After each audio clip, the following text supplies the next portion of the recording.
Yeah, so for me, I find, because I work mainly with people who have gone into business because they want to make a difference to others through their work, or they're doing their business because they're passionate about whatever it is they do. And this particular group of people tend to not be, they want a good income, but it's not all about the money at all costs. So they often struggle with the more traditional approaches to sales. And traditional sales seems to sort of rest on this foundation that says sales is all about making the potential client say yes. It's all geared towards getting that yes. And if that means using psychological techniques or NLP based techniques or even hypnotic techniques, if somebody's really skilled, that's what they will do in order to get the yes.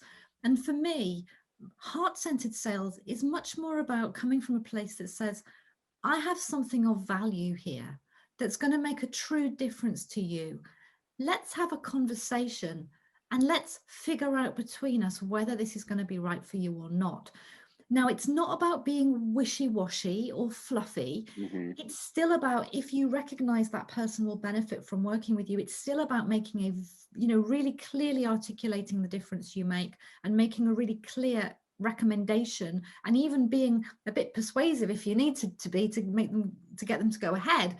But it's not about, I'm going to get you to say yes at all costs. I'm here today because it suits my agenda. I'm going to close the sale. I'm going to hit my sales targets. It's a much more collaborative process. And it is a process that, if the salesperson is truly heart-centered, they may actually decide not to invite the client to work with them because it just doesn't feel like a good fit, or they Hmm. sense that it's not. Sometimes we sense that this transaction will serve our bank balance, but it might not serve the person who's buying from us. Hmm. Traditional sales would have you take that sale anyway. Heart-centered sales would have you say, no, thank you, I'm going to do the right thing because there will be somebody else along in a minute.